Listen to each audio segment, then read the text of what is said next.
Welcome to Anees cooking. இன்றைக்கி நம்ம வந்து சேப்பங்கிழங்கு வச்சு ஒரு அருமையான வறுவல் செய்ய போகிறோம். அதுக்கு சேப்பங்கிழங்கு நல்லா அவிச்சு எடுத்து வச்சுருக்கேன்.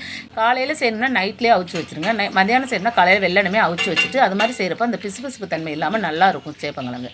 நான் சேப்பங்கிழங்கு அவிச்சு தோல் நீக்கிட்டு நல்லா நறுக்கிட்டு அது கூட மஞ்சத்தூள், உப்பு, கொஞ்சம் மிளகாய்த்தூள், கொஞ்சம் கரம் மசாலா, அதுக்கப்புறம் கொஞ்சமாக எண்ணெய் ஊற்றிக்கோங்க. தண்ணி எதுவும் ஆட் பண்ணாது. எண்ணெய் கொஞ்சம் லெமன் விட்டு நல்லா மிக்ஸ் பண்ணிவிட்டு கொஞ்சம் ஒரு 5 நிமிஷம் ஊற வச்சுக்கோங்க.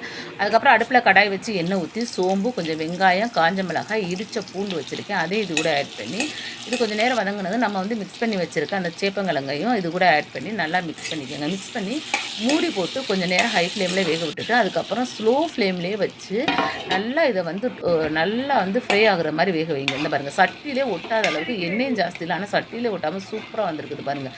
இந்த அளவுக்கு வந்து நல்லா வந்து ஸ்லோ ஃப்ளேமில் வச்சு வேக வச்சு அதை சாப்பிட்டா டேஸ்ட்டு வேறு லெவலில் இருக்குங்க. சாம்பார் சாதம் எல்லாத்துக்கும் சைடிஷ் நல்லாயிருக்கும். கண்டிப்பாக ட்ரை பண்ணுங்கள்.